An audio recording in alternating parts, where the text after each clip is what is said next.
Once upon a time, the American dream was simple. Study hard, get a degree, land a stable job, and retire with security. For decades, this dream powered millions of families across the United States. But in 2025, that dream is under silent attack. The enemy, it doesn't come in tanks or planes. It doesn't drop bombs or hack servers. It's quiet, invisible, efficient, and faster than anything the job market has ever seen before. Its name is artificial intelligence. And it's not knocking on the door, it has already walked in. Across corporate boardrooms, factories, newsrooms, and even classrooms, AI is not just helping humans, it's replacing them. Slowly at first. Then suddenly, one by one, the jobs that millions relied on are being taken over by algorithms, robots, and chatbots. Most people didn't notice it until it hit their paycheck. Until the email came that said, "Your position is no longer needed." And even then they thought, this is just temporary, but it isn't. This is the beginning of a new economic war, and America's working class is on the front lines. In the early 2000s, the biggest threat to American jobs was outsourcing. Call centers moved to India, factories shifted to China. But in 2025, the threat isn't across the ocean. It's right here, in the software installed on American servers. It doesn't need lunch breaks. It doesn't unionize. It doesn't ask for a raise.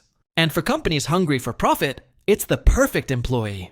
But for humans, it's a disaster in disguise. AI tools like ChatGPT can write full blog posts, draft emails, and even generate business reports in seconds. Image generators like Midjourney and DALL-E can create stunning artworks without hiring a designer. Voice AI can replace voiceover artists, customer support agents, and even salespeople. And then there are humanoid robots, like TeslaBot, being trained to do physical labor, from packaging boxes in warehouses to delivering groceries.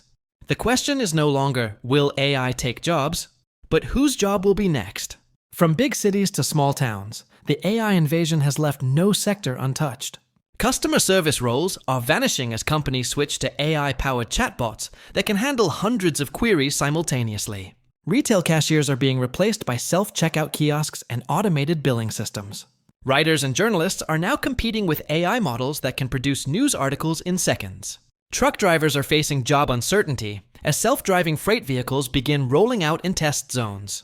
Even legal assistants and entry-level coders are finding their work replicated by algorithms. According to a 2024 report by Goldman Sachs, up to 300 million full-time jobs globally could be replaced by automation, with a significant portion coming from the United States alone. In sectors like finance, IT, transportation, and media, AI is no longer a tool, it's the competition. What's worse is that many of these changes are irreversible. Once a company automates, it rarely goes back. Behind every graph and statistic, there's a human story. A family struggling to pay rent, a parent unable to afford their child's education, a professional wondering if their skill set is even relevant anymore. Amy, a content writer from California, was laid off in 2024 after her company started using ChatGPT to handle their blog content.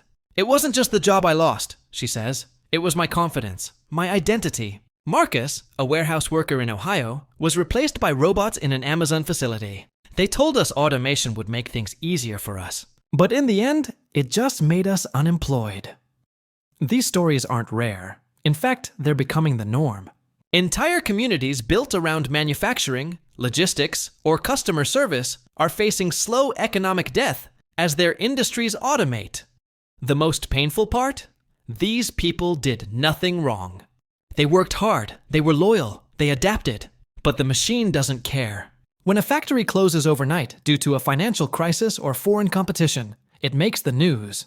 But when AI slowly replaces one department this month, another next month, and a whole division by the end of the year, no one notices. That's why this job crisis is being called the silent invasion. It's creeping in so gradually that by the time society realizes what's happening, millions of jobs will be gone, and there won't be a backup plan. The US. Government has so far failed to respond in any meaningful way. There's no national policy for AI-displaced workers, no mandatory reskilling programs, no tax on companies for replacing humans with machines. Politicians praise AI innovation in public, while ignoring its destruction behind closed doors. In a 2024 Senate hearing, One senator openly admitted, "We can't regulate what we don't understand." And that's the core problem. Those in power don't understand the speed and scale of this crisis. For corporations, this AI wave is a gold mine. Automated systems are cheaper, faster, and more consistent. Amazon saved over $2 billion in 2024 alone by automating key warehouse operations. Tech giants like Meta, Google, and Microsoft laid off thousands while simultaneously investing billions into AI labs and startups. It's simple math. Why pay 100 employees when one AI server can do the job for a fraction of the cost? But in the pursuit of efficiency, something is lost. Human dignity. Jobs aren't just income. They're purpose, routine, pride, and stability. When you take that away, you don't just hurt a person. You fracture the community around them. This is not a tech problem. It's a societal problem. And it's growing faster than we can react.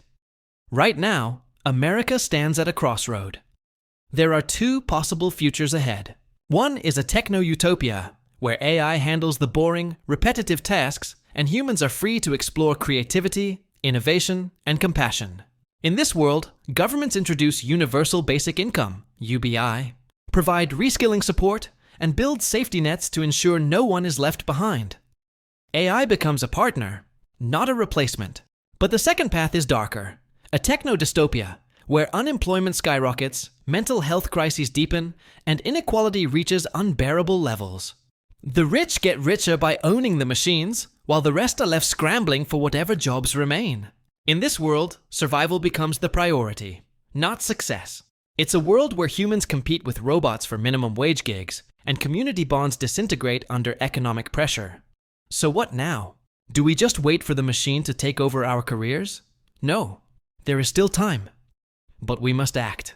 Individuals must take charge of their future by learning how to work with AI, not against it. This means learning new skills like prompt engineering, AI-assisted design, automation scripting, and digital creativity. Industries that rely on human emotions, like healthcare, education, therapy, ethical auditing, and social leadership, are less likely to be replaced. We must focus on building irreplaceable skills: empathy, critical thinking, storytelling, leadership, and morality. Governments must also step up. Laws need to be reformed. Companies must be made accountable for AI replacements. Education must shift from rote learning to problem solving. Society must stop chasing short-term profits at the cost of long-term humanity. This isn't a war of nations. It's not capitalism versus communism.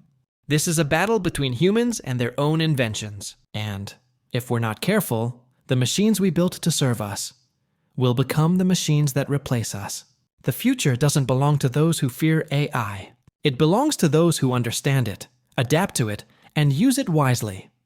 This is the silent invasion. But it doesn't have to end in defeat. If you're watching this, remember, you still have time, but not forever.